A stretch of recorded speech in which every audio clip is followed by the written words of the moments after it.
A Passage to India, Chapter 8. Although Miss Quested had known Ronnie well in England, she felt well advised to visit him before deciding to be his wife. India had developed sides of his character that she had never admired. His self-complacency, his censoriousness, his lack of subtlety, all grew vivid beneath a tropic sky. He seemed more indifferent than of old to what was passing in the mind of his fellows, more certain that he was right about them, or that if he was wrong, it didn't matter. When proved wrong, he was particularly exasperating. He always managed to suggest that she needn't have bothered to prove it. The point she made was never the relevant point, her arguments conclusive but barren. She was reminded that he had expert knowledge and she had none, and that experience would not help her because she could not interpret it. A public school, London University, a year at Cramer's, a particular sequence of posts in a particular province, a fall from a horse, and a touch of fever were presented to her as the only training by which Indians and all who reside in their country can be understood. The only training she could comprehend, that is to say, for of course above Ronnie there stretched the higher realms of knowledge inhabited by Calendars and Turtons, who had been not 1 year in the country but 20, and whose instincts were superhuman. For himself, he made no extravagant claims. She wished he would. It was the qualified bray of the callow official, the "I am not perfect, but," that got on her nerves. How gross he had been at Mr. Fielding's, spoiling the talk and walking off in the middle of the haunting song. As he drove them away in the tum-tum, her irritation became unbearable, and she did not realize that much of it was directed against herself. She longed for an opportunity to fly out at him, and since he felt cross too, and they were both in India, an opportunity soon occurred. They had scarcely left the college grounds before she heard him say to his mother, who was with them in the front seat, "What was that about caves?" And she promptly opened fire. "Mrs. Moore, your delightful doctor has decided on a picnic instead of a party in his house. We are to meet him out there. You, myself, Mr. Fielding, Professor Godbowl, exactly the same party." "Out where?" asked Ronnie. "The Marabar Caves." "Well, I'm blessed," he murmured after a pause. "Did he descend to any details?" "He did not. If you had spoken to him, we could have arranged them." He shook his head, laughing. "Have I said anything funny?" "I was only thinking how the worthy doctor's collar climbed up his neck." "I thought you were discussing the caves." "So I am." Aziz was exquisitely dressed from tie-pin to spats, but he had forgotten his back collar stud, and there you have the Indian all over. Inattention to detail. The fundamental slackness that reveals the race. Similarly, to meet in the caves as if they were the clock at a Charing Cross when they're miles from a station and each other. "Have you been to them?" "No, but I know all about them, naturally." "Oh, naturally. Are you, too, pledged to this expedition, Mother?" "Mother is pledged to nothing," said Mrs. Moore rather unexpectedly. "Certainly not to this polo. Will you drive up to the bungalow first and drop me there, please? I prefer to rest." "Drop me too," said Adela. "I don't want to watch polo either, I'm sure." "Simpler to drop the polo," said Ronnie, tired and disappointed. He quite lost self-control, and added in a loud, lecturing voice, "I won't have you messing about with Indians any more. If you want to go to the Marabar Caves, you'll go under British auspices." "I've never heard of these caves. I don't know what or where they are," said Mrs. Moore. But I really can't have. She tapped the cushion beside her. So much quarreling and tiresomeness. The young people were ashamed.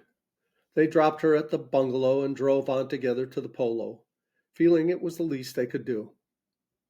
Their crackling bad humor left them, but the heaviness of their spirit remained. Thunderstorms seldom clear the air. Miss Quested was thinking over her own behavior and didn't like it at all. Instead of weighing Ronnie and herself and coming to a reasoned conclusion about marriage, she had incidentally, in the course of a talk about mangoes, remarked to mixed company that she didn't mean to stop in India, which meant that she wouldn't marry Ronnie. But what a way to announce it, and what a way for a civilized girl to behave. She owed him an explanation, but unfortunately there was nothing to explain. The thorough talk so dear to her principles and temperament had been postponed until too late. There seemed no point in being disagreeable to him and formulating her complaints against his character at this hour of the day, which was the evening. The polo took place on the Maidan, near the entrance of Chandapur city. The sun was already declining, and each of the trees held a premonition of night. They walked away from the governing group to a distant seat, and there, feeling that it was his due and her own, she forced out of herself the undigested remark, "We must have a thorough talk, Ronnie, I'm afraid." "My temper's rotten. I must apologize," was his reply. "I didn't mean to order you and Mother about. But of course, the way those Bengalis let you down this morning annoyed me, and I don't want that sort of thing to keep happening." "It's nothing to do with them that I—" "No, but Aziz would make some similar muddle over the caves. He meant nothing by the invitation, I could tell by his voice. It's just their way of being pleasant. It's something very different, nothing to do with caves, that I wanted to talk over with you." She gazed at the colorless grass. "I finally decided we are not going to be married, my dear boy." The news hurt Ronnie very much. He had heard Aziz announce that she would not return to the country, but had paid no attention to the remark, for he never dreamt that an Indian could be a channel of communication between two English people. He controlled himself and said gently, "You never said we should marry, my dear girl. You never bound either yourself or me. Don't let this upset you." She felt ashamed. How decent he was. He might force his opinions down her throat, but did not press her to an engagement, because he believed, like herself, in the sanctity of personal relationships. It was this that had drawn them together at their first meeting, which had occurred among the grand scenery of the English lakes. Her ordeal was over, but she felt it should have been more painful and longer. Adela would not marry Ronnie. It seemed slipping away like a dream. She said, "But let us discuss things. It's all so frightfully important. We mustn't make false steps. I want next to hear your point of view about me. It might help us both." His manner was unhappy and reserved.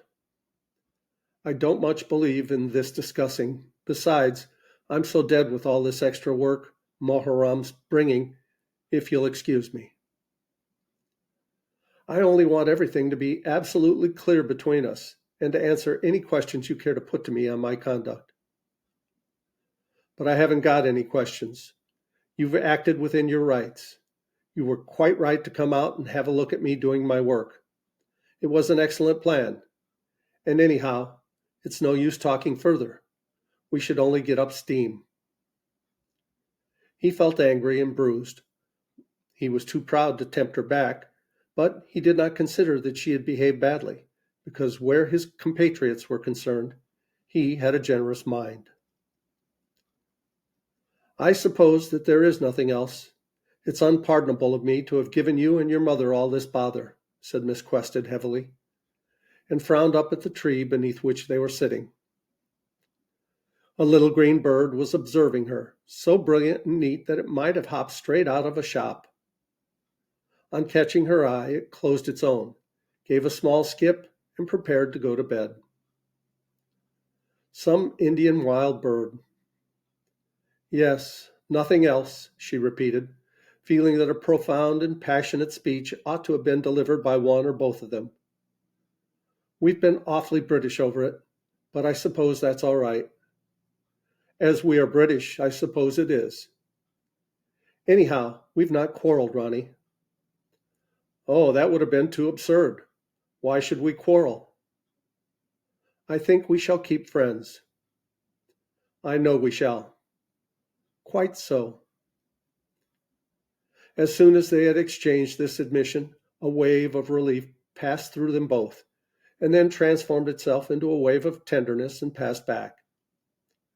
They were softened by their own honesty and began to feel lonely and unwise. Experience, not character, divided them. They were not dissimilar as humans go. Indeed, when compared with people who stood nearest to them in point of space, they became practically identical. The Bill, who was holding an officer's polo pony, the Eurasian, who drove the Nawab Badahar's car, the Nawab Badahar himself, the Nawab Badahar's debauched grandson, none would have examined a difficulty so frankly and coolly. The mere fact of examination caused it to diminish. Of course they were friends, and forever. Do you know what the name of that green bird up above us is? She asked, putting her shoulder rather nearer to his. Bee-eater. Oh no, Ronnie, it has red bars on its wings. Parrot, he hazarded. Good gracious, no. The bird in question dived into the dome of the tree. It was of no importance, yet they would have liked to identify it. It would somehow have solaced their hearts. But nothing in India is identifiable. The mere asking of a question causes it to disappear or to merge in something else. McBride has an illustrated bird book, he said dejectedly. I'm no good at all at birds. In fact, I'm useless at any information outside my own job. It's a great pity. So am I. I'm useless at everything. What do I hear? Shouted the Nawab Badahar at the top of his voice, causing both of them to start. What most improbable statement have I heard? An English lady useless? No, no, no, no, no. He laughed genially, sure within limits of his welcome. Hello, Nawab Badahar. Been watching the polo again? Said Ronnie tepidly. I have, Sahib, I have. How do you do? Said Adele, likewise pulling herself together. She held out her hand. The old gentleman judged from so wanton a gesture that she was new to his country, but he paid little heed. Women who exposed their face became by that one act so mysterious to him that he took them at the valuation of their menfolk rather than at his own. Perhaps they were not immortal, and anyhow, they were not his affair. On seeing the city magistrate alone with a maiden at twilight, he had borne down on them with hospitable intent. He had a new little car and wished to place it at their disposal. The city magistrate would decide whether the offer was acceptable. Ronnie was, at this time, rather ashamed of his curtness to Aziz and Godboll, and here was an opportunity of showing that he could treat Indians with consideration when they deserved it. So he said to Adela with the same sad friendliness that he had employed when discussing the bird, Would half an hour's spin entertain you at all? Oughtn't we to get back to the bungalow? Why? He gazed at her. I think perhaps I ought to see your mother and discuss future plans. That's as you like, but there's no hurry, is there? Let me take you to the bungalow, and first the little spin, cried the old man, and hastened to the car. He may show you some aspect of the country I can't, and he's a real loyalist. I thought you might care for a bit of a change. Determined to give him no more trouble, she agreed, but her desire to see India had suddenly decreased. There had been a factitious element in it. How should they seat themselves in the car? The elegant grandson had to be left behind. The Nawab Badahor got up in the front, for he had no intention of neighboring an English girl. Despite my advanced years, I am learning to drive, he said. Man can learn everything if he will but try. And foreseeing a further difficulty, he added, I do not do the actual steering. I sit and ask my chauffeur questions, and thus learn the reason for everything that is done before I do it myself. By this method, serious, and I may say ludicrous accidents, such as befell one of my compatriots during that delightful reception at the English Club, are avoided. Our good Panna Lowell, I hope, Sahib, that great damage was not done to your flowers. Let us have our little spin down the Ganvananti road, half 1 league onwards. He fell asleep. Ronnie instructed the chauffeur to take the Marabar road rather than the Ganvananti, since the latter was under repair, and settled himself down beside the lady he had lost.